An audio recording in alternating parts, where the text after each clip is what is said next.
Hola, muy buenos días. En nombre del Centro de Investigación para la Transformación Socioeducativa CITSE, de la Universidad Católica Silva Enríquez y de la Red de Investigadores en Educación Chilena RIET, les saludamos y les damos la más cordial bienvenida a este seminario que lleva por título ¿Cómo abordar la educación en la nueva Constitución? Propuestas y desafíos. Mi nombre es Carolina Cuellar y quiero agradecerle que nos acompañen en el día de hoy.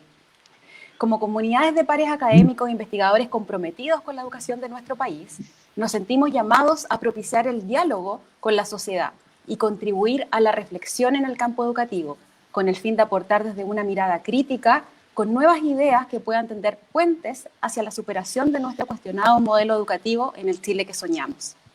En esta oportunidad, y con la mirada puesta en el inédito proceso constituyente, el diálogo, la reflexión y el debate cobran más sentido que nunca. Creemos que la nueva Constitución es el gran paso que debe dar Chile para generar las condiciones que la educación requiere para constituirse en un verdadero derecho social, que no solo sea promovido, sino lo que es fundamental, que sea garantizado. Con esta visión, a través de este seminario, damos inicio a un ciclo de actividades de vinculación con el medio que tendrán como propósito nutrir la discusión en educación en el nuevo pacto social. Muy pronto ya le iremos contando de estas novedades. Ahora quiero saludar de modo muy especial a nuestros connotados panelistas y agradecerles por aceptar esta invitación, porque conocemos de su abultada agenda. Y verdaderamente nos complace tenerles con nosotros. Nuestra primera invitada es la doctora María Victoria Peralta, académica de la Facultad de Educación y Ciencias Sociales de la Universidad Central, reconocida en el año 2019 con el Premio Nacional de Ciencias de la Educación. Quienes ya la conocen saben que María Victoria ha sido una de las principales promotoras de la educación de primera infancia, transformándose en un referente para la comunidad académica y profesional, así como también un aporte en el fortalecimiento de las políticas públicas en Chile y a nivel internacional. Bienvenida, María Victoria. Muchas gracias, Carolina. Nuestro segundo invitado es el doctor Fernando Atria, abogado constitucionalista y académico de la Universidad de Chile.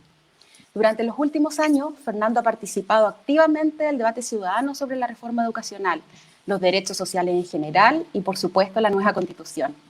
Ha publicado artículos sobre esto y otros temas de derecho en diversos medios y revistas especializadas, tanto latinoamericanas como europeas, y es autor de numerosos libros. Muy bienvenido, Fernando. Por último, también quiero presentar a quien nos colaborará como moderador. Gracias a ti.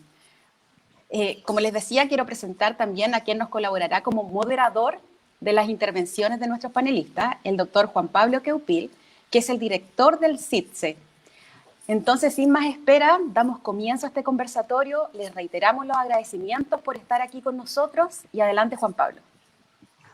Muchas gracias, Carolina, y también me sumo a los agradecimientos a María Victoria Fernando por estar presente en esta instancia. Ya sin mayor preámbulo explico el esquema de este seminario. Tenemos una ronda de 3 preguntas para cada uno de los expositores. Vamos a partir con María Victoria Peralta, luego Fernando Atria. Para cada pregunta tendrán alrededor de 8 minutos en virtud de terminar antes de las 12:30. Entonces, sin mayor preámbulo, como les dije, vamos a partir con María Victoria Peralta. La primera pregunta que tenemos para ella, dada su experticia, es ¿qué educación queremos para Chile? ¿Cuál debiese ser su propósito o sentido? Y en particular, ¿para qué estudiante o ciudadano debería estar en el proceso de formación? María Victoria. Gracias. Bueno, yo quería en primer lugar agradecer a los organizadores que nos permiten estar aquí con un grupo, me imagino yo, de distintas personas, de distintas profesiones, ¿no? Interesadas en un tema tan trascendental como el que está viviendo y en un momento tan histórico como el que está viviendo nuestro país. Así que muchas gracias, ¿no? Y poder también tener a Fernando, ¿no? Que va a estar, suponemos nosotros también, en la constituyente y que podrá llevar los temas de educación, ¿no? Con profusión para allá. Bueno, veamos la pregunta que nos hacen. Realmente estas 3 preguntas que están absolutamente conectadas, encadenadas, ¿no? Son las grandes preguntas que debería Chile entero en este minuto estar haciéndose. porque es fundamental, ¿no? Y nosotros desde el mundo de las ciencias sociales, desde la educación, es una de las primeras enseñanzas que nos dan cuando uno entra a estudiar en la universidad, que frecuentemente o cada cierto tiempo es necesario, ¿no?, estar revisando y repensando qué educación queremos favorecer, pero que eso está vinculado, ¿cierto?, a su propósito, a los grandes fines que la sociedad nos plantea para la educación, y todo esto tiene una base muy relevante, que es el concepto de niño, niña, joven, estudiante, ¿no?, que tenemos presente, porque sin la respuesta a esas preguntas, el qué, el para qué, no se puede hacer educación. Y ese es uno de los peligros que hemos estado últimamente, yo lo siento así. Cuando veo ciertas políticas, cuando veo ciertas acciones, ¿no?, uno dice, ¿se preguntarán a qué están apuntando con eso? Bueno, todos los grandes pensadores, educadores, ¿no?, en estos ámbitos han dado distintas respuestas en el tiempo, desde, bueno, mucho tiempo, pero desde John Dewey hablaba de educación y democracia. Estamos hablando comienzo del siglo XX, ¿no? Bueno, Paulo Freire, ¿cuánto hablaba en América Latina, ¿no? Educación para la liberación, ¿no? Esta educación para la esperanza, ¿no?, saliendo del oprimido. En el mundo más actual, ¿no?, Michael Apple nos habla también de que es fundamental, y él se hace la pregunta, ¿se puede cambiar la sociedad a través de la educación? Dice que sí, y eso nos da una esperanza a través de ciertas condicionantes. Pero para esto, para dar una respuesta ya más global a lo que me señalan, ¿no?, si nosotros hacemos una pequeña encuesta a algunos grupos representativos de la sociedad chilena, vamos a obtener una diversidad de énfasis que no es que no estén, o sea, que no es que no sea parte de un gran concepto de educación, que es a lo que yo quiero llegar, pero que a veces está muy circunscrito a un tema. Por ejemplo, la respuesta más frecuente que los educadores tenemos cuando tú le preguntas a los padres, a las madres, a los apoderados, ¿no?, ¿para qué lleva el niño a la escuela? ¿No? Para que aprenda mucho conocimiento, ¿no? O sea, la transmisión de conocimiento es para muchos lo más importante. De hecho, en educación parvularia, ¿cierto?, a veces llegan, dice a la educadora, ya mi niño sabe contar hasta 100. Y tú te das cuenta que no tienen los niños ni siquiera formado el concepto de número. O sea, es repetir cual lorito, ¿no?, los números simplemente por memoria, pero sin formación de estructura psicológica que realmente el niño comprenda que está hablando de cantidades, de números, etc. Entonces, eso es un énfasis muy grande, y lo digo porque cuando queremos ir a un concepto más avanzado y tú le haces otras propuestas, hasta ahí los padres están muy dispuestos, pero después a veces te miran con cierto signo de interrogación, algunos. Otros dicen, ¿no?, bueno, esto es para formarlos, para que sean unos muy buenos trabajadores, ¿no?, y se incorporen a la sociedad y aporten a la construcción, a la producción de un país, etcétera, ¿no?, el enfoque economicista. Bueno, no sé si tengo, pero el tiempo, una vez un ministro me pidió darle una charla a los más importantes empresarios sobre neurociencia, para que entendieran la importancia de los primeros años de vida. Cuando terminé, uno de ellos se me acercó y me dijo, entonces si nosotros empezamos a trabajar con las guaguas desde que nacen, van a ser mejores trabajadores entonces.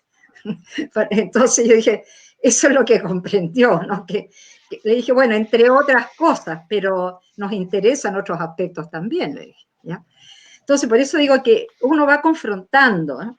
También hay grupos que te dicen cosas maravillosas, como quiero que mi niño sea feliz, ¿no? En educación de la primera infancia, a veces también uno recoge ese tipo de respuestas, ¿no?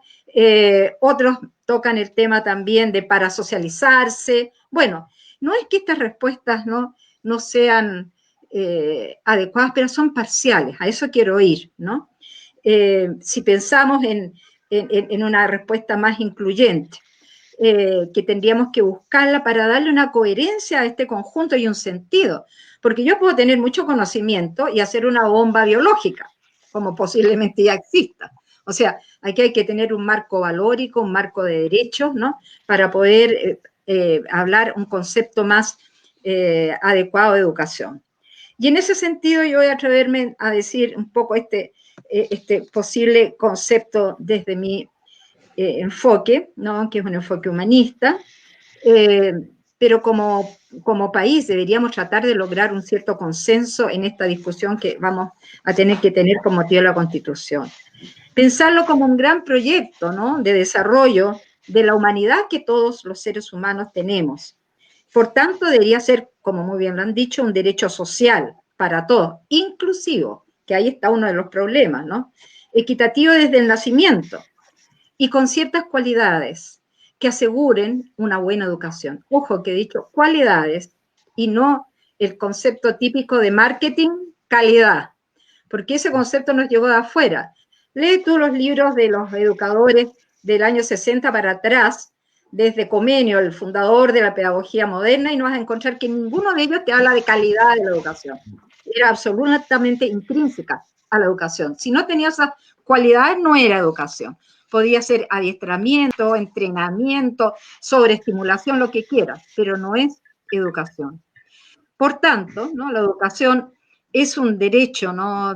En un marco valórico, con estas cualidades, pero que tiene que tener en cuenta un concepto antropológico del ser humano, antropológico filosófico. Y voy a nombrar 2 o 3 y con eso termino, ¿no?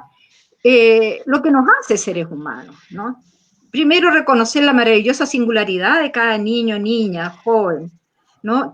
Porque el sistema educativo tiende a homogeneizarlos a todos y que se desaparezcan las singularidades, los talentos, ¿no? Que tiene cada uno. Un ser relacional, ¿no? El ser humano crece en y con personas y aprende a desenvolverse, ¿no? Como un ser humano y lo que ello significa. También lo que es maravilloso, ¿no? La curiosidad y sus intereses. Sin esa curiosidad y su espíritu transformador, otra característica, no habríamos hecho cultura, ¿no? Entonces, a mí me preocupa porque muchos ven, yo me acuerdo una vez una reunión que hice con un grupo de padres, ¿no? De familias en el campo, por Ovalle, ¿no? Y cuando pregunté qué querían, porque uno le dice a los padres de otra forma, ¿no? ¿Cómo quieren que sea su niño? Salía que sea obediente, que sea ordenado, que sea disciplinado, puros conceptos de ese estilo, ¿ya? Que no es que no. Pero cuando yo planteé, pero ser curioso les interesa, dije esa palabra porque en el campo ser inteligente le llaman ser curioso, ¿no? Todos dijeron, sí, claro. Ah, bueno, pero no me han dicho nada de eso. Entonces, hay que revisar, por eso digo un poco lo que están pensando también la familia, que ya hablaremos de ello. Este ser también, ser humano, es un ser creativo, ¿no? Sensible y generoso.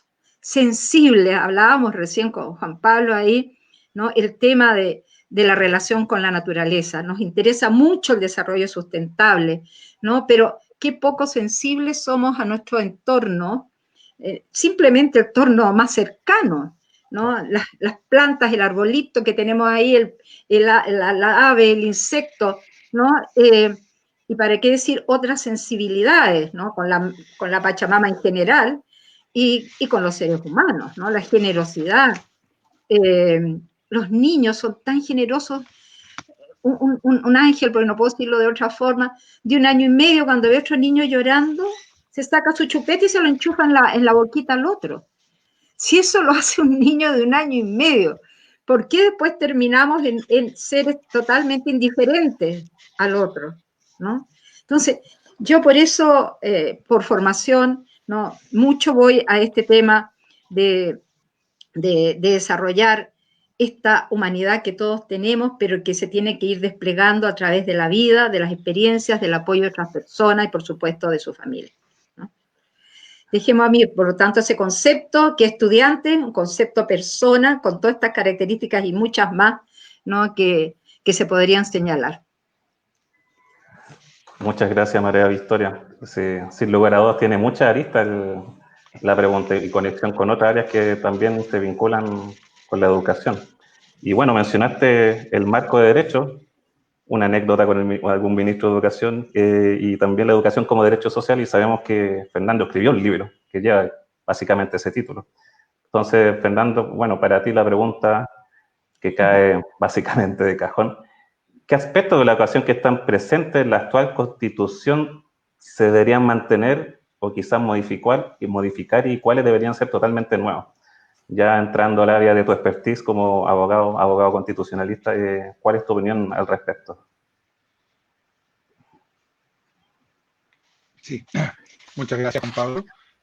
Parece que estoy teniendo algunos problemas de conexión a internet, así que si me caigo, haré todo lo posible por volver. Ok. Pero para mí es un gusto estar en este panel conversando sobre este tema, que ciertamente va a ser un tema bastante central. Bueno, ha sido un tema bastante central, por lo menos durante los últimos, por lo menos 10 años, pero yo diría más.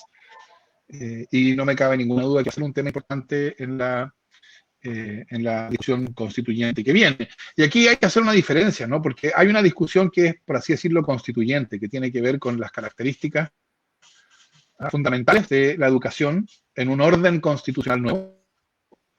Y hay otra parte, por supuesto están vinculadas, que es una discusión en la cual los que saben de educación, como por supuesto María Victoria, mucho más que yo, tienen una voz más importante, ¿no? O sea, hay que mantener estas dos dimensiones de la discusión educacional, y por eso es interesante, y yo les agradezco la oportunidad de una conversación como esta, ¿no? Precisamente en que confluyen, o se pretende hacer confluir estas dos dimensiones. Yo creo que, si me permiten comenzar diciendo algo en general sobre los derechos sociales, porque lo que se dice sobre los derechos sociales también se dice sobre educación, en la medida que decimos que educación es un derecho social. Yo creo que los derechos sociales son, diría yo, la marca de una sociedad civilizada, sobre todo de una sociedad de mercado, una sociedad capitalista. Porque una sociedad de mercado capitalista es una sociedad que va a producir en su funcionamiento normal, no en sus patologías, en su funcionamiento normal va a producir desigualdades, ¿no? En el mercado hay algunos que les va bien y otros que les va mal. Y no se puede, creo yo, aceptar una sociedad de mercado sin aceptar esta consecuencia indefectible. Por eso es importante, esto no es una patología del mercado, es una consecuencia normal. Entonces los derechos sociales son una manera de asegurarnos, por así decirlo, recíprocamente, que va a haber esferas de la vida en las cuales el hecho de que a uno le vaya bien o le vaya mal en el mercado no se van a manifestar. Entonces, claro, como consecuencia de que a uno le vaya bien o le vaya mal, uno va a poder tener en algunos sentidos una mejor o peor vida. Es verdad eso. Y podremos discutir si eso hace que el capitalismo deba ser reemplazado. Esa es otra discusión, ¿no?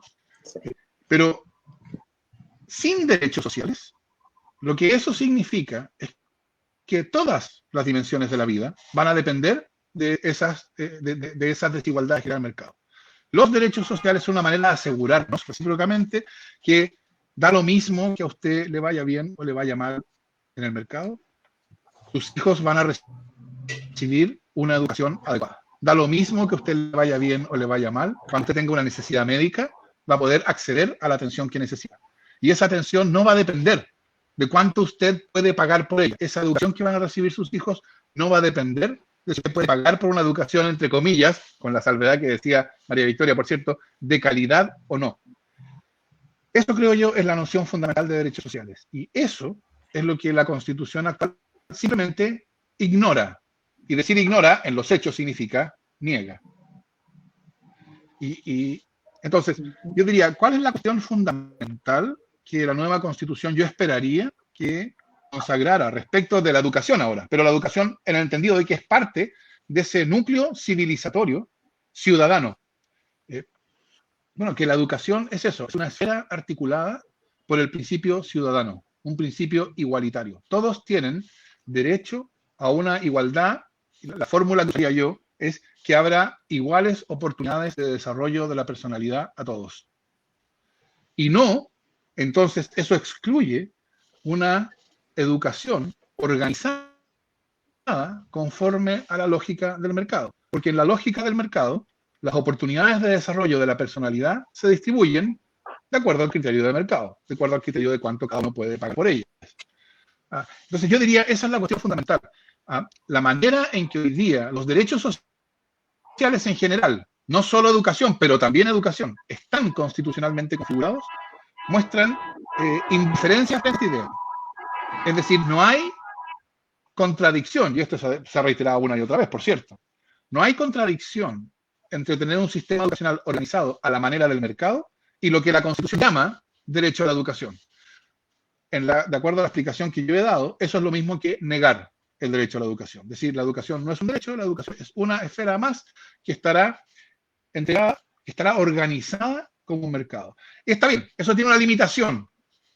Para quienes no pueden comprar en el mercado, va a haber una educación que será gratuita. Pero la sola idea de que haya educación para quienes no pueden comprar y educación para quienes sí pueden comprar, ya introduce la idea de que no hay un contenido, no hay ningún requerimiento público de que el sistema educacional se organice de modo de tender a, porque evidentemente estas cosas no se solucionan de un día a otro, pero tender a ser un sistema que ofrece a todos iguales oportunidades de desarrollo de la personalidad. Yo creo que esa es una cuestión central que debería estar en la Constitución. Los derechos sociales deben estructurarse de modos o conforme a un principio igualitario de ciudadanía y no conforme a un principio desigualitario de mercado, porque en ese caso todas las desigualdades que se generan en el mercado se manifiestan sin límite en el sistema educacional, en el sistema de salud, en el sistema de pensiones, y esa es nuestra situación actual, ¿no? Por supuesto, ¿cómo se organiza un sistema educacional que conforme a un principio de ciudadanía? Yo diría, esa es una discusión ulterior, ¿no? Hay distintas maneras a través de las cuales ese ideal se puede realizar. En algunos países la manera en que se buscó realizar ese ideal fue básicamente que la educación era lo que uno llamaría educación pública. Y salvo casos marginales, no había educación particular. Mi impresión es que una solución de ese tipo, en el caso chileno y con el desarrollo actual del sistema educacional, porque evidentemente el problema de reforma en estas materias es que uno no puede poner el sistema en pausa mientras lo cambia, ¿no? O sea, el sistema tiene que seguir funcionando durante el proceso de transformación. Y eso, por cierto, que pone limitaciones a lo que se puede y no se puede hacer. Pero esa manera, la manera de pensar un sistema educacional en que prácticamente toda la educación es educación pública, yo diría que esa es una meta que no es la adecuada en Chile. Yo diría, tiene que haber maneras, pensemos maneras, y esa es la discusión ulterior, a través de las cuales, incluso habiendo educación no pública en el sentido de no estatal, el sistema se organice de modo de tender constantemente a ofrecer iguales posibilidades de desarrollo de la personalidad para todos. Esa creo yo es la cuestión central. Muchas gracias, Fernando. Sí, claramente es un tema más que complejo. En abril ya sabremos cuáles serán los constituyentes para que tendrán que ver entre varios temas que acabamos de analizar. Y bueno, mencionaste, esta sociedad de mercado genera desigualdades y ahora la siguiente pregunta para María Victoria, estas desigualdades se ven expresadas a través de todas las familias que están en el país, ¿cierto? Entonces ahí cabe la pregunta, ¿cuál debiese ser el rol de la familia en la educación proyectando esta nueva constitución? ¿Cuál es tu opinión, María Victoria, al respecto? Bueno, fundamental, ¿no? Todos los niños y niñas, salvo ciertas excepciones por casos ya muy especiales, nacen en una familia, la familia entendida en toda su diversidad, porque yo espero que ya Chile eso lo tenga claro, ¿no? Porque antes era ciertas familias, de la familia uniparental hasta la familia extendida, ¿no? Con todas sus variaciones, siempre para el niño es su familia, ¿no? Y tiene un regambre afectivo tremendo, que es justamente una de las tantos factores sobre la importancia de la familia. Es el primer agente formador y por lo tanto siempre debería estar presente en todo el proceso educativo, ¿no? Dando todo lo que una familia puede dar. Primero, amor. Toda la psicología muestra que sin amor los niños no crecen. ¿no? Y eso es una tarea importante, ¿no? Significa tiempo, significa dedicación, ¿no? Y eso es muy fundamental, ¿no? En la formación de autoestima, de seguridad, de confianza básica, ¿no? Conteniendo a los niños también, por supuesto, orientándolos en distintos ámbitos, entregando un marco de referencia, ¿no? Que es el marco de la familia. Ahora, el tema, el rol es importantísimo, ¿no? Y desarrollar esta labor educativa desde la cotidianidad, desde el hogar, ¿no? Desde su cultura, porque tenemos también con toda la diversidad cultural, ¿no? Debe ser en coordinación con la institución educativa, ¿no? Ahí debe haber toda una relación, ¿no? Muy fuerte, preocupándose ambos de ciertos temas, ¿no? Que son tan relevantes como los que he dicho, ¿no?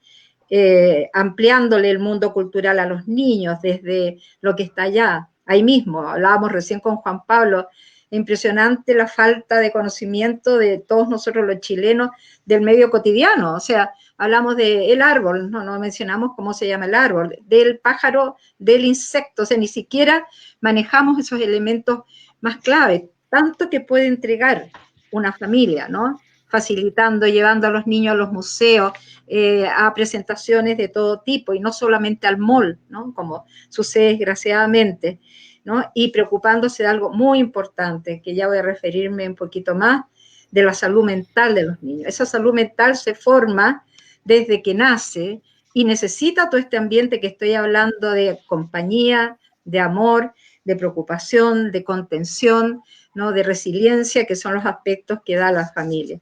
Hay estudios tremendos, ¿no? De los últimos 10 años. Aquí en Chile tenemos un investigador que es de la Universidad de Santiago, de Los Sages, Felipe Le Canelier, ¿no? Que ha hecho estudios cada 2, 3 años con otros países comparados, y Chile siempre sale en los peores lugares, o sea, somos los que tenemos en niños de 1 a 5 años peor salud mental. Yo no sé qué podría ser más importante, ¿no? que decirle y esto tiene que ver con políticas públicas, tiene que ver con todo, que saber que nuestros niños desde ya que nacen empiezan a tener problemas de salud mental, que para qué pensar todo lo que ha pasado ahora, ¿no?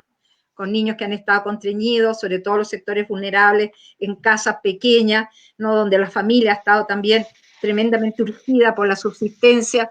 Entonces, aquí hay mucho que trabajar en eso, pero también, ¿no? La familia tiene sus propios patrones de crianza, y ahí y sus aspiraciones de lo que quiere que sea su niño, ¿cierto? Desde aspiraciones no explicitadas la mayoría de las veces, que quiere que sea, ¿no? Un gran profesional y es muy válido, ¿no? Que sus mismos, lo que no pudo hacer lo haga, hasta otros que tienen toda una definición explícita y son muy coherentes, ¿no? En buscar eso.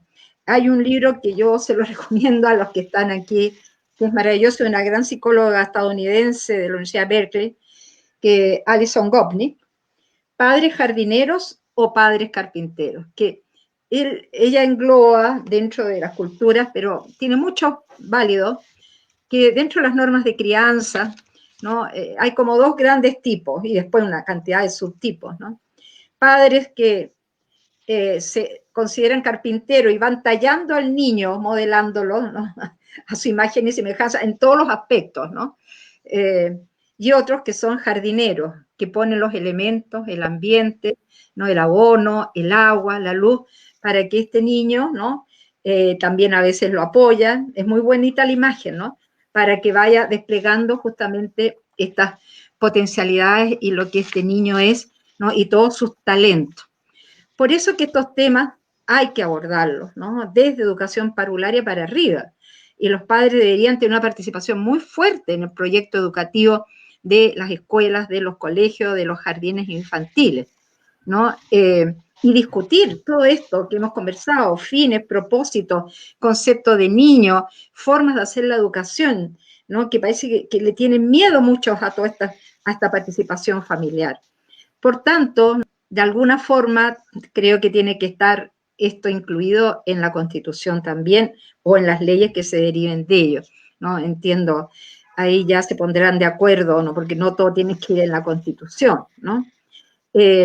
Y manejar esta idea de escuela, familia, partner, colaboradores en una tarea conjunta que ambos saben para dónde van porque lo han discutido, lo han consensuado, ¿no? Y en que ambos aprenden. La familia no tiene por qué saber todo cómo educar a un niño, ¿no? Ni la escuela tampoco. A mí me han dado clases madres, abuelas de sectores poblacionales de escasísimos recursos sobre lo que es el desarrollo humano, lo que es la generosidad, lo que es el valor, que uno dice, esto es maravilloso, esto uno aprende, ¿no? Y esto no lo vi en la universidad, ¿no? Entonces, bueno, por ahí cerremos que es fundamental el rol de la familia. Sí, gracias María Victoria. Y justamente lo que finalizabas tu intervención, bueno, pasando por la salud mental, la conexión de los aspectos educativos con salud. En algún momento Fernando también mencionó ya a futuro lo que es las pensiones, que parece que son los 3 temas claves que se avecinan, pero el desarrollo humano como una visión holística. Y bueno, pasamos por el rol de la familia y tal vez una pregunta que no tiene una respuesta trivial, que todos intuimos cuál debería ser, pero ¿cuál debiese ser el rol entonces, Fernando, del Estado en la educación en la nueva Constitución? Hablaste de lo estatal, lo público, derecho social, y siempre ha estado esta discusión de, bueno, el actual Estado subsidiario versus el Estado como garante. ¿Cuál es tu opinión al respecto sobre el rol del Estado en la educación? Sí, mira, para hablar de eso me gustaría decir un par de cosas sobre la cuestión de la familia. Perfecto. Porque, por cierto, yo suscribo lo que dice María Victoria, la importancia del involucramiento de las familias, todo eso creo yo va de suyo, o sea, por cierto es así. Pero yo creo que la manera en que las familias se relacionan con el proceso educativo de sus hijos depende en parte de, bueno, de cuestiones más amplias. Y yo creo vincular esto o ilustrar esto con la discusión que se dio cuando la discusión de la ley de inclusión durante el gobierno pasado y después se dio esta iniciativa de este gobierno, que afortunadamente a mi juicio fracasó, de lo que ellos llamaban admisión justa sobre la selección escolar.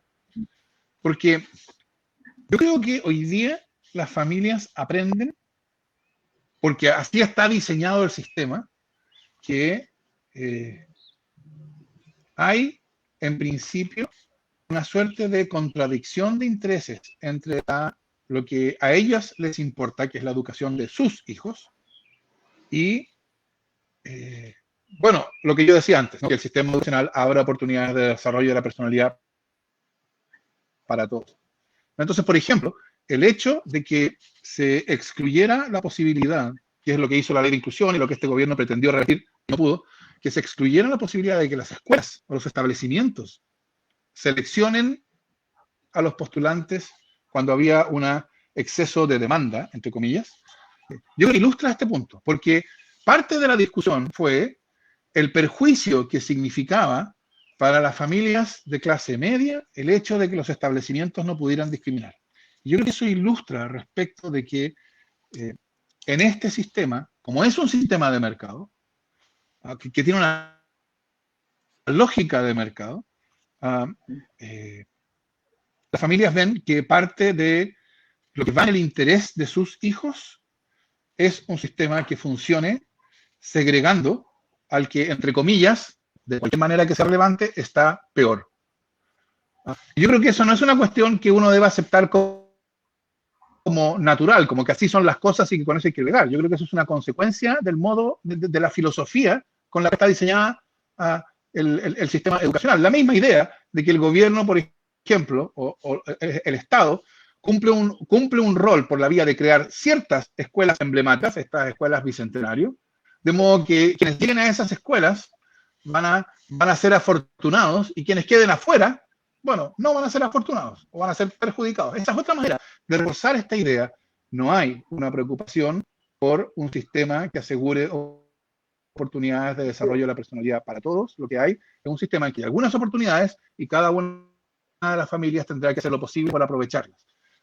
Yo creo que esa manera de pensar la educación, bueno, ha llevado a un sistema como el que tenemos hoy día, un sistema segregado en que las oportunidades de desarrollo de la personalidad se vinculan a, bueno, a la condición social de las familias respectivas.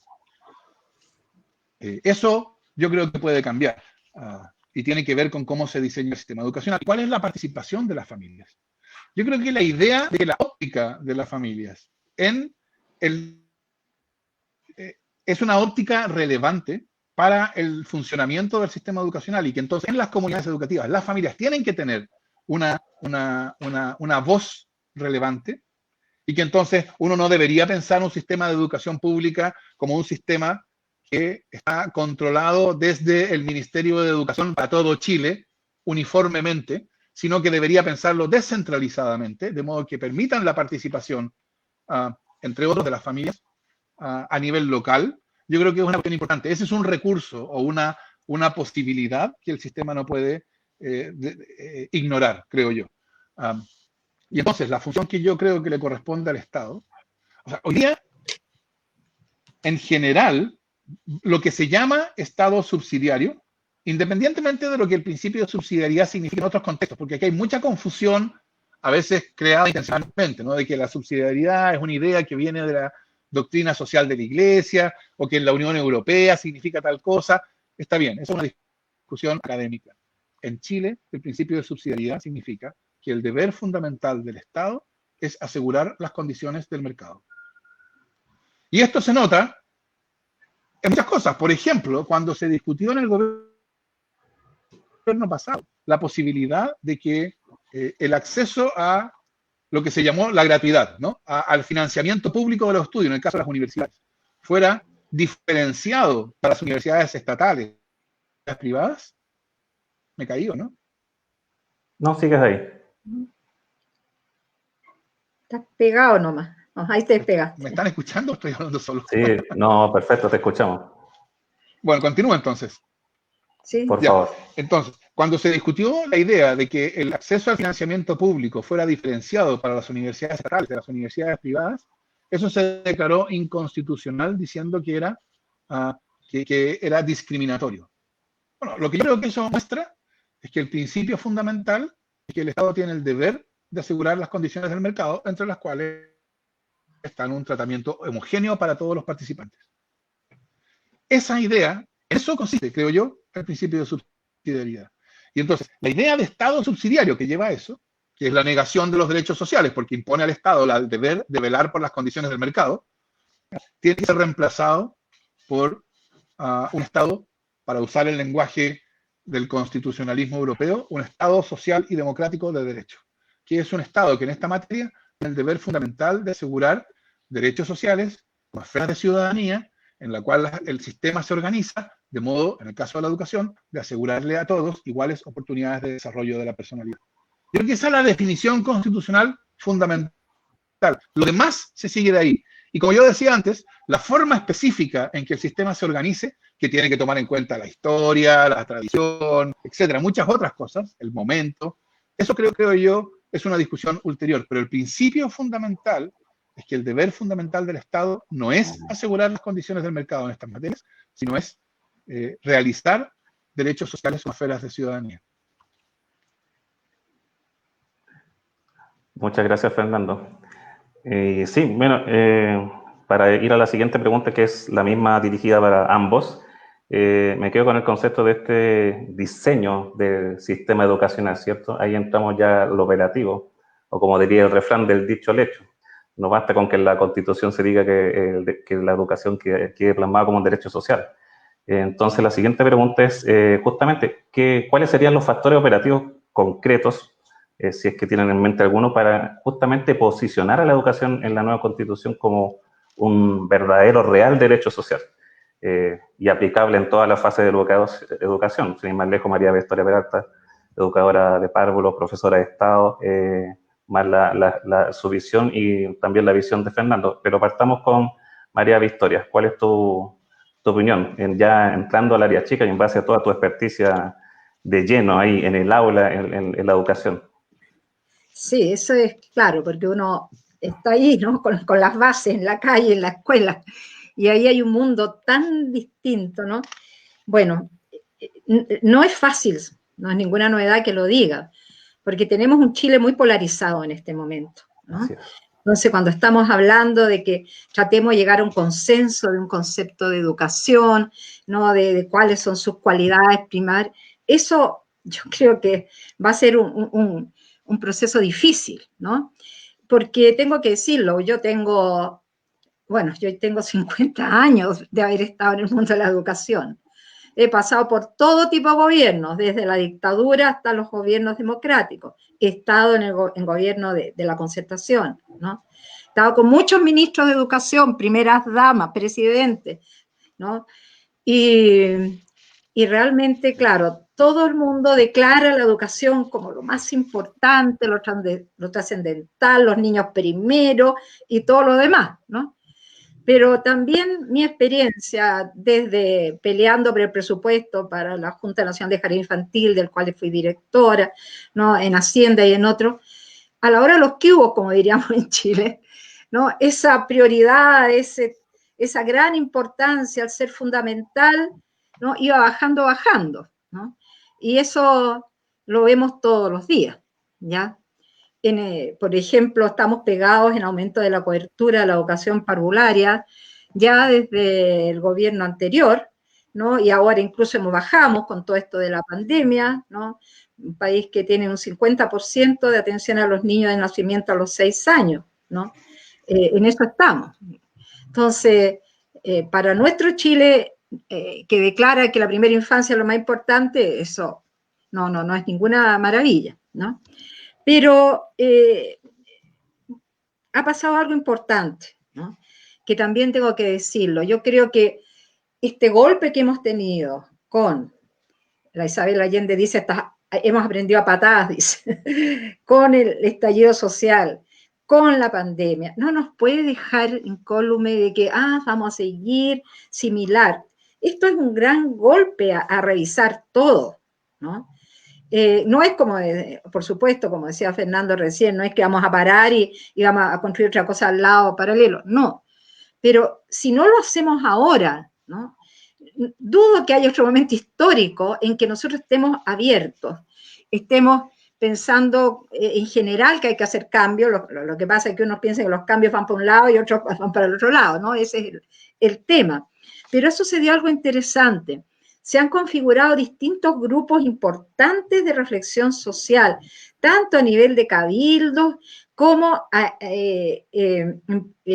reuniones que las universidades, por ejemplo, centros de estudio han organizado, pero reuniones ciudadanas, con enorme cantidad de participación de gremios, personas de todo tipo, padres, apoderados, ¿no? Representantes de todas las distintas disciplinas.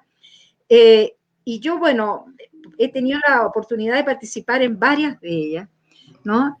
Y, por ejemplo, hay una que hace no mucho que terminamos, ¿no? Que la convocó el rector de la Universidad de Chile, que se llama Propuesta de Acuerdo Social, que va a salir la publicación en este momento, ¿no? Que fue distintas mesas de trabajo desde modelo de desarrollo social, educación, ciencia, tecnología, economía. Teníamos encuentros transversales, otras partes de lo especializado, etcétera, ¿no? Muy interesante, y éramos casi todos afuera de la Universidad de Chile, ¿no? Y había otra paralela adentro, y para mi satisfacción, el concepto que he esbozado, ¿no?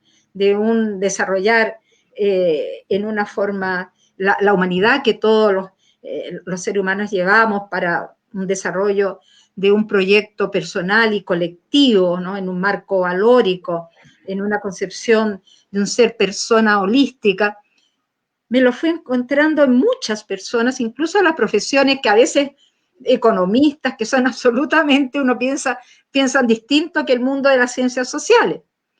Tanto que salió como propuesta, como diagnóstico y como propuesta. Por ejemplo, esto que les dije del concepto de calidad, salió como una de las propuestas que hace esta comisión. Reemplazar, dice, el concepto de calidad por el de cualidades del sistema educacional que den cuenta de las condiciones culturales, humanas y físicas necesarias y dignas para el florecimiento y desarrollo de los estudiantes, buscando siempre conseguir lo mejor de cada uno para el bien de la sociedad, ¿ya? Otro, ¿no?, que ha sido, lo lideraron el rector de la Chile y de la Católica, que ha salido mucho en los diarios. Tenemos que hablar de Chile, que hasta ahora han participado 12.000 personas, 12.000 de 326 comunas, o sea, es una cuestión nacional. Sintetizaron, encontraron 6 grandes hallazgos, lo llamaron así, ¿no? Y fíjense que la educación fue el tema más conversado por todos los grupos, ¿no? Uno podría haber pensado salud, podría haber pensado la economía, pero fue esa educación. Y se titula, ese gran hallazgo, le pusieron la educación como proyecto país, una transformación social. Y para los participantes, la educación surge como prioridad, como problema, como anhelo y como solución, ¿ya? O sea, se ratifica esto que la educación puede aportar a la construcción de otra sociedad, ¿no? También en estos momentos hay otra que la terminó hace poco, Educación 2020, con el apoyo de América Solidaria y UNICEF, ¿no?, que era un poquito más circunscrita al tema de retorno a clase, pero que señala ya en la parte más concreta, más autonomía al interior de las comunidades educativas, ¿no? Más una gestión contextualizada del currículo, ya no todas estas cosas iguales, como si todo Chile fuera parejo, ¿no?, las comunidades que existen, y atender la necesidad de contención emocional. Lo emocional tiene que estar metido fuertemente en cualquier propuesta. Ahora, ¿qué tienen de común, ¿no?, estas y otras iniciativas que han desarrollado otras instituciones, ¿no? Nos indican que es posible una sociedad que empiece a priorizar la educación de verdad, ¿ya? Y eso significa que tiene que haber participación de todos los sectores, y no participación, a ver, yo he participado en miles de reuniones, ¿no?, en que nos han preguntado 1000 cosas, después nunca ha aparecido nada y aparece el nombre de uno para decir que estuvo ahí, ¿no? O sea, participación de verdad, ¿ya? Yo creo que eso es lo que de Chile, que quiere cambiar, quiere que ya, claro, no puede estar la verdad de cada uno, pero digo, participación de los grandes temas que se ponen, ¿no? Si no, las cosas ya están marketeadas de antes y hay que decirlo tal como son las cosas, ¿no? Eso es fundamental y ahí, perdónenme, pero los educadores tenemos que sacar un poco más la voz, lo digo a todos mis colegas. Ahora mismo, en toda la constituyente, hasta ahora yo sé de 3 educadores que están ahí, ¿no? Y no más como candidatos. No, los educadores tenemos que hacer mayor presencia en todo esto. Tenemos que ir a formar esta sociedad educativa como la tienen muchos países nórdicos, como la tiene Nueva Zelanda, etcétera, y otros varios que se plantean como países, ¿no?, que en esto tienen mucho que decir. Sin ese nicho, ¿no?, va a ser difícil que se pueda asentar la educación como un derecho social con todas las características desde que nacemos, ¿no?, inclusivo y con las cualidades que decimos. Y debemos poner en diálogo los contenidos esenciales de esta educación. O sea, hay que hablar de temas, qué valores, qué principios, un poco lo que he dicho anteriormente, ¿no?, para poder llegar a este acuerdo. Por ahí yo creo que sería lo fundamental, ¿no?, de esto. No es fácil, pero hay que hacer el empeño. Y se ha podido hacer estos grandes eventos y han salido estos temas al fin como prioritarios, la educación, ¿no? Yo espero que esto seamos capaces de llevarlo a la Constitución o a las leyes que se deriven de ello.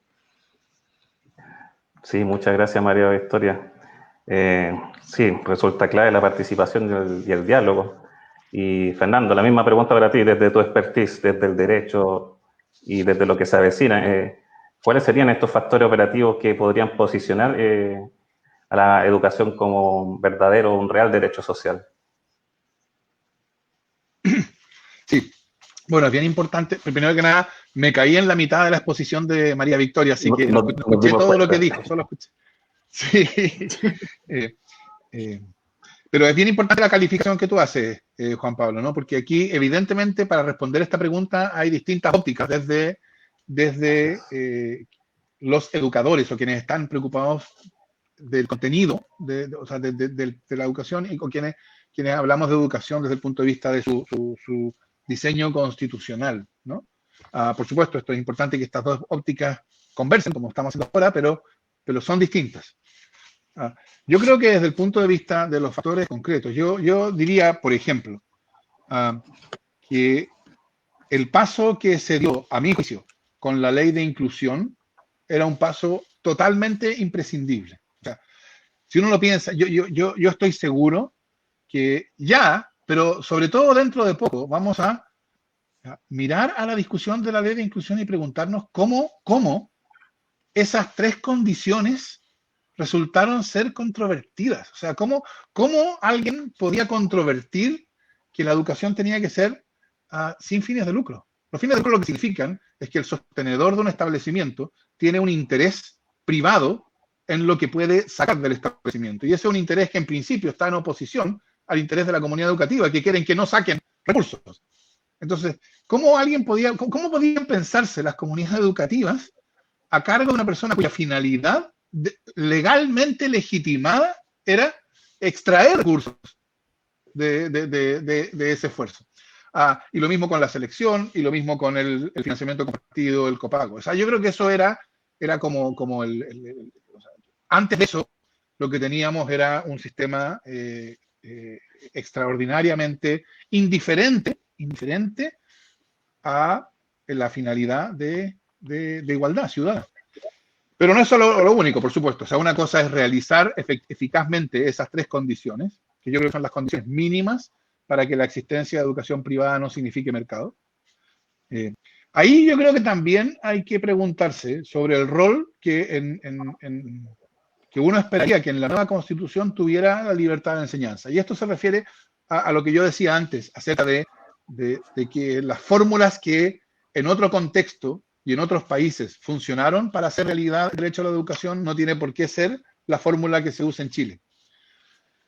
La libertad de enseñanza ha sido, por así decirlo, reinterpretada con una lógica neoliberal en nuestra época, y entonces se entiende que la libertad de enseñanza es fundamentalmente libertad de mercado. Y entonces, por ejemplo, parte de las objeciones a que se acabara el lucro con la ley de inclusión era que atentaba contra la libertad de enseñanza, porque la libertad de enseñanza era libertad de emprendimiento mercantil, digamos, y claro, eso limitaba esa libertad. Yo creo que eso es una total incomprensión del sentido relevante de la libertad de enseñanza.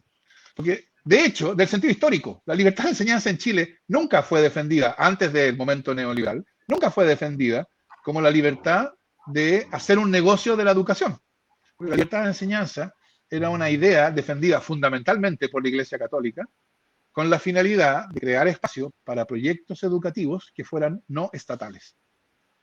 Pero esos proyectos educativos no estatales no tenían por qué ser proyectos educativos de mercado. Yo creo que esa idea, que puede haber proyectos educativos no estatales, esa idea debe ser recuperada y mantenida.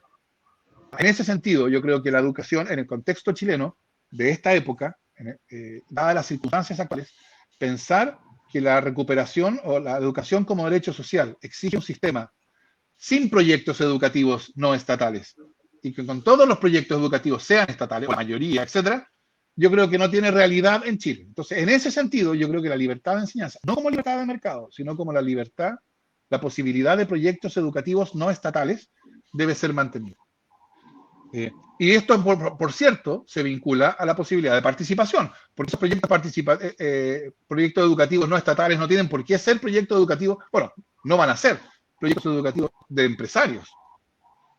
Son proyectos educativos que tienen validación local. Ese es el espacio, creo yo, más allá de la educación pública en sentido estricto, para una educación pública en un sentido amplio, que es una educación no de mercado, que puede ser estatal o no, pero que está definida como parte de un sistema cuya finalidad sea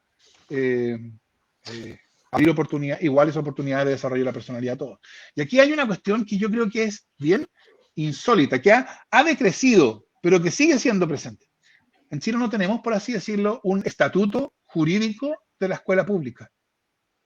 De hecho, la escuela pública es un concepto que no tiene ninguna centralidad en nuestra discusión sobre educación. De hecho, legalmente esto es bien increíble. Una escuela pública, una escuela municipal, es como una escuela particular subvencionada, con la única diferencia que el sostenedor de la escuela pública es una municipalidad. Pero en todo lo relevante es como una escuela particular subvencionada. Y si uno se pregunta qué es un establecimiento particular subvencionado, la respuesta sería, bueno, es como una escuela particular pagada, con la única diferencia de que la colegiatura la paga el Estado a través de la subvención escolar. Entonces, yo creo que tenemos totalmente invertida la manera en que pensamos sobre el sistema educacional. Pensamos el sistema educacional pensando que el paradigma de escuela es la escuela particular pagada. Por referencia a la escuela particular pagada, entendemos la escuela particular subvencionada, y por referencia a la escuela particular subvencionada, entendemos la escuela pública. Yo creo que eso es lo que hay que dar vuelta. O sea, cuando yo digo que yo no creo que la realización de la educación como un derecho social exija un sistema en que toda la educación es estatal, yo no estoy con eso negando que es fundamental que la educación pública sea el caso paradigmático. Eso es lo que muestra de mejor manera lo que es un establecimiento educacional. Y por referencia a la educación pública, definiremos la educación particular, etc. Es al revés de cómo pensamos ahora. Yo creo que ese cambio, eso no es un cambio, está bien, yo entiendo que la pregunta es más bien como factores operativos concretos, pero yo creo que esos factores operativos concretos adquieren una significación totalmente distinta en el contexto de pensar a la educación como un mercado o como un derecho social, o de pensar el sistema educacional desde el paradigma de la educación particular pagada hacia los demás, o desde la escuela pública hacia los demás. Todas esas cuestiones hacen que lo demás, como que por así decirlo, vaya cayendo por su propio peso. Como, permítame volver a lo que decía antes, como pensamos la escuela a partir de paradigma de la educación particular pagada, entonces resultaba perfectamente natural que las escuelas pudieran seleccionar, que las escuelas pudieran cobrar adicionalmente a los padres, etc. Si uno lo pensara al revés, si uno lo pensara desde la escuela pública, bueno, entonces por cierto que habría una pregunta, por lo menos, de cómo es posible que haya escuelas que seleccionan, cómo es posible que haya escuelas que cobran financiamiento compartido.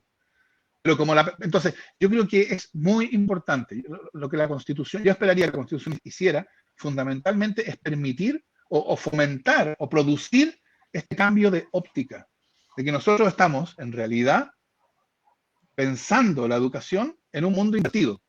Y claro, eso tiene una ventaja, que cuando uno ve las cosas invertidas, ya más o menos sabe lo que tiene que hacer. Todo lo que hay que hacer es dar las vueltas para que queden al derecho.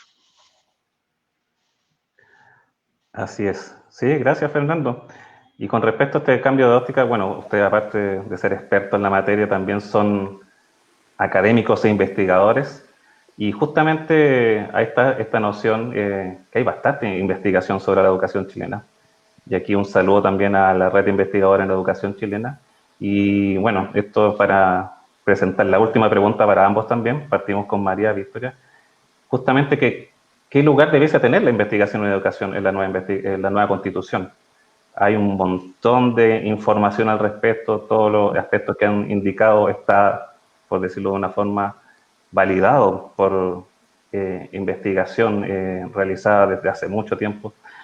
Pero por lo mismo, ¿qué tipo de vínculo o relación debiese tener entre el Estado, la sociedad y esta producción de conocimiento que existe y que probablemente va a alimentar de alguna u otra manera a la Constitución, a la nueva Constitución? Partimos contigo, María Victoria. Bueno, una vez más, y después de tantos años, uno diría central, obviamente. Esa ha sido la respuesta por décadas y décadas, ¿no? Y nuevamente nos planteamos, ¿pero qué pasa? Porque cuando uno ve nuestros grandes pensadores, ¿no? Que varios de ellos ya nos han dejado, ¿no? Claudio Naranjo, por ejemplo, ¿no? Quien decía que la educación en Chile era deshumanizante, o sea, de frentón así, y lo planteó en un congreso futuro, en el que estamos actualmente, ¿no? me da no sé qué, porque tenemos 10 congresos futuros, han venido premios Nobel, han estado algunos de los mejores investigadores chilenos, pasa Congreso Futuro y se nos olvidó todo lo que dijeron. Ya voy a referirme a algo que salió ayer, anteayer, ¿no? Sobre eso.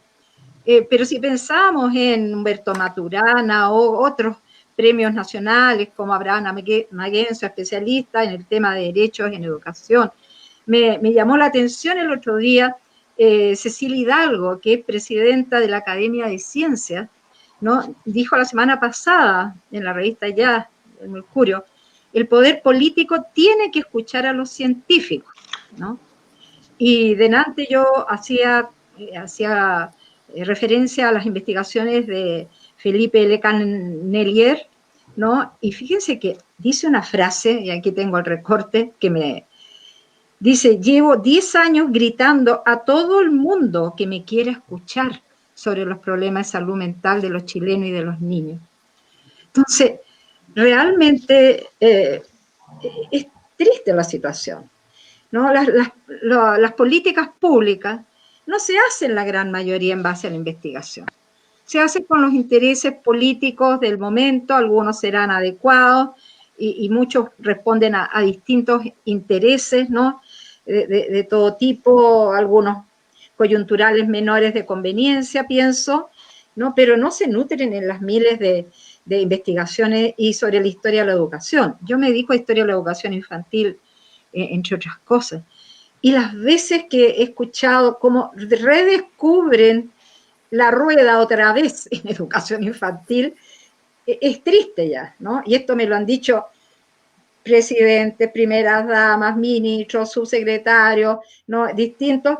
Entonces me dicen, hoy sería muy buena la participación de la familia. Convenio que crea hace 500 años la educación infantil, ¿no? Habla de participación de la familia, no solamente hablaba, lo hacía, hizo un libro para que las madres trabajaran con sus guaguas, 500 años, ¿ya? ¿Para qué hablar de todo el tema de salud mental y emociones? La cantidad de científicos, montones, ¿no? O la diversidad del desarrollo humano, ¿no? Que no es una tabula rasa, ¿no? Donde todos van aprendiendo al mismo ritmo, no es ni lineal, ni tampoco parcelado. Y todos los programas hemos partido a los niños así a pedacitos, ¿no? Pedacitos transversales y pedacitos verticales. Y ahí están los currículos chilenos, ¿no? Con niños a pedacitos, ¿no? Y sobre todo en educación parvularia. ¿A dónde debería ir entonces la investigación en educación? ¿No? Que es la otra pregunta que nos haces ahí. Bueno, yo creo a los tremendos problemas que tenemos en educación, ¿no? Ya Fernando se ha referido a algunos más, ¿no? Del tema de inequidades, pero también metiéndonos en el aula, a las desmotivaciones de profesores y alumnos, ¿no? Tenemos que preguntarnos qué pasa con eso, ¿no? La pasividad en el aprendizaje. Y después queremos jóvenes con iniciativa, con creatividad, y llevan 12 años de pura pasividad, ¿no? Que empieza cuando el profesor dice la manzana es ro y responden ja, ¿no?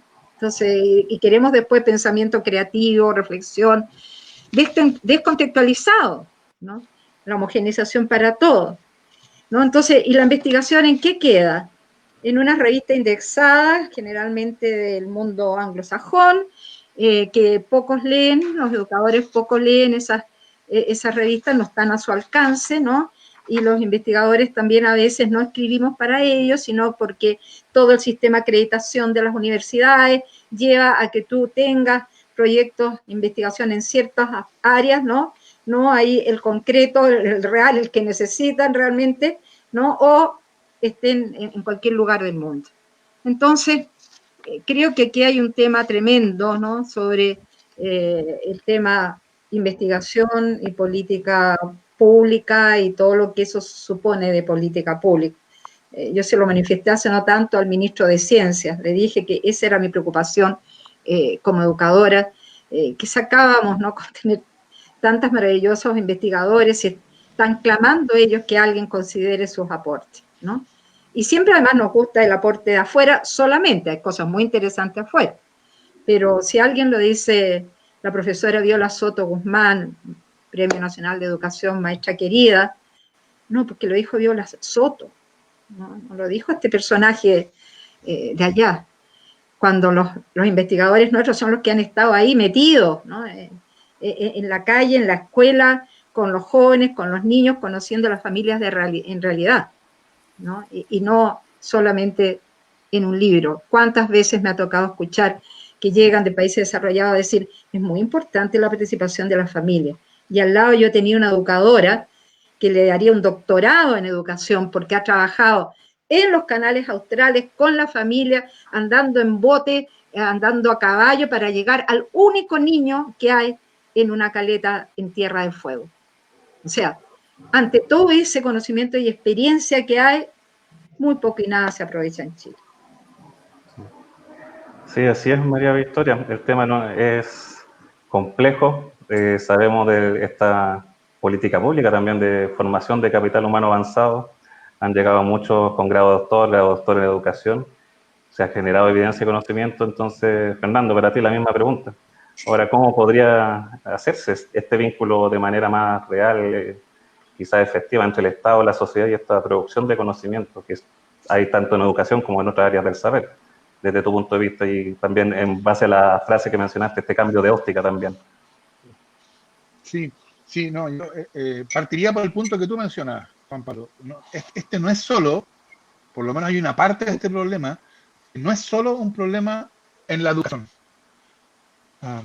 No, sí. Y entonces uno bien puede preguntarse, ¿dónde está la raíz de este problema? O sea, ¿por qué? Porque la verdad es que uno parece ser tan irracional, ¿no? O sea, hay gente que está... O sea, el Estado chileno ha invertido un montón de recursos en formar investigadores. Y esos investigadores, bueno, investigan y producen conocimiento. Y ese conocimiento no se utiliza. ¿Cuál es la racionalidad de esto? Porque no, o sea, la explicación no puede decir es que hay mucha gente tonta, ¿no? O sea, tiene que haber algo más profundo. Yo creo que la razón, o parte de la razón, y esto no es solo de educación, esto es general, que para que este conocimiento tenga importancia, se necesita que quien puede usarlo, y aquí estamos pensando en las políticas estatales, ¿no? Quien puede usarlo tenga poder suficiente para tomar decisiones en base a ese conocimiento. Si ese poder no existe, entonces ese conocimiento, bueno, quedará ahí disponible para que lo use el que quiere si quiere. Entonces yo creo que, y a mi juicio, un Estado que entiende que su función principal es asegurar las condiciones del mercado es un Estado que no tiene ese poder. Porque, por ejemplo, para decir solo un lugar común, que todos ustedes probablemente saben mucho más de eso que yo. ¿Cuánto ha cambiado la sociedad en los últimos 30 años? ¿Cuánto ha cambiado la educación? La sociedad ha cambiado revolucionariamente y la educación se ha mantenido más o menos igual. ¿Por qué? Bueno, porque cambiar las cosas no es simplemente un ejercicio académico. Cambiar las cosas afecta intereses, ¿no? O sea, hay algunos que salen perdiendo y unos que salen ganando. Entonces, para cambiar las cosas se necesita poder. Y yo creo que la estructura política que tenemos nosotros en general, y por eso es un problema general de la investigación, de que este conocimiento no se aprovecha, supone, o sea, la estructura general que tenemos es una estructura que configura un Estado sin poder para afectar intereses poderosos, por supuesto. Y eso entonces, la consecuencia de eso es que, bueno, si llega un ministro ilustrado, va a escuchar a los investigadores, pero no va a poder hacer lo que tiene que hacer. No lo va a poder hacer porque el problema no es de conocimiento, el problema es de poder. Y entonces, a la próxima pasada, los investigadores, cuando el siguiente ilustrado los llame, van a decir, bueno, nos llaman puro para hablar, porque después no siguen nada. Y entonces se genera un divorcio. Un divorcio que hace que quienes investigan miran al Estado como esta especie de máquina que los toma en consideración solamente para que el ministro se pueda sacar la foto, pero que no es relevante. Pero por otro lado, es una cuestión que no tiene que ver, creo yo, con una especial racionalidad de los funcionarios públicos, tiene que ver con el diseño del Estado. Y eso yo espero que el proceso constituyente cambie eso. De hecho, yo creo que si el proceso constituyente no cambia eso, la verdad es que la nueva constitución no va a ser de verdad. Yo creo que esta es la cuestión central del proceso constituyente. Y entonces, una vez cambiado eso, ahí surge la pregunta, ya que se puede hacer esto, ¿cuál es la mejor manera? ¿Y cómo se organiza esta conversación, esta colaboración entre el Estado, la sociedad y la producción de conocimiento en educación? Pero si llegáramos a ese problema, o sea, si tuviéramos la posibilidad, si el Estado tuviera la posibilidad de actuar, y entonces la pregunta que tuviera sería, ¿cómo organizar esto? Yo creo que estaríamos en un mundo totalmente distinto al que estamos hoy día. Así es. Sí, así es. Gracias, Fernando, por su respuesta. Bueno, por mi parte, la hora ya son casi las 12:15, y en mi rol de moderador agradecer tanto a María Victoria Peralta como a Fernando Atrio por sus intervenciones. Se portaron súper bien, se ciñeron al tiempo, así que no está de más agradecer. Invitarlos también, tanto a ustedes como a la audiencia que nos está siguiendo, a las futuras instancias. Este tema es, por lo menos para largo, dado todo el proceso constituyente que se viene. Sin ir más lejos, próximo abril, elecciones al respecto, y luego todo lo que se avecina.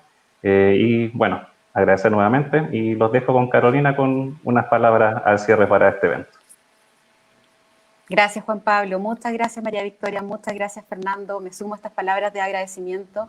La verdad es que se ha desarrollado una conversación muy sensible y que nos interpela a todos desde los distintos roles que tenemos en educación. Este seminario estaba abierto. Quería ser lo más diverso posible, congregar a académicos, congregar a investigadores, a policy makers, actores de la comunidad educativa, y creo que con esta conversación que hemos tenido hoy hemos desarrollado varias pistas y orientaciones respecto a cómo debiese ser este sistema educativo articulado en torno a lo que decía Fernando, ¿no? Un principio igualitario de ciudadanía.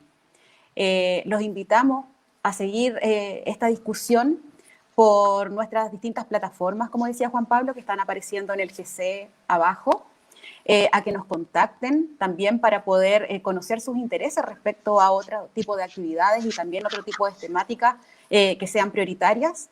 Y nada más que eso, agradecerles la compañía en el día de hoy, el que hayan permanecido, el interés por esta actividad, y como les decía en un inicio, pronto les vamos a dar a conocer otras noticias respecto a actividades que vamos a desarrollar precisamente para poder activar esta conversación en torno a la nueva Constitución y la educación, y que pueda nutrir precisamente el diálogo que vayan teniendo quienes se encargarán de hacer este nuevo pacto social. Así que les damos las gracias nuevamente y los invitamos a estar conectados a través de nuestras plataformas RIET y CITSE. Muchas gracias, que estén muy bien. Chao, chao. Gracias a todos nuestros auditores, o más bien los que nos están viendo. Estamos leyendo sus comentarios. Sí, muchas gracias. Yo quiero agradecer la invitación y la oportunidad de tener esta conversación con María Victoria, en la cual yo, por supuesto, aprendo mucho. Así que muchas gracias. Gracias a ambos. Y un saludo a todos. Que estén muy bien. Nos vemos. Muchas gracias.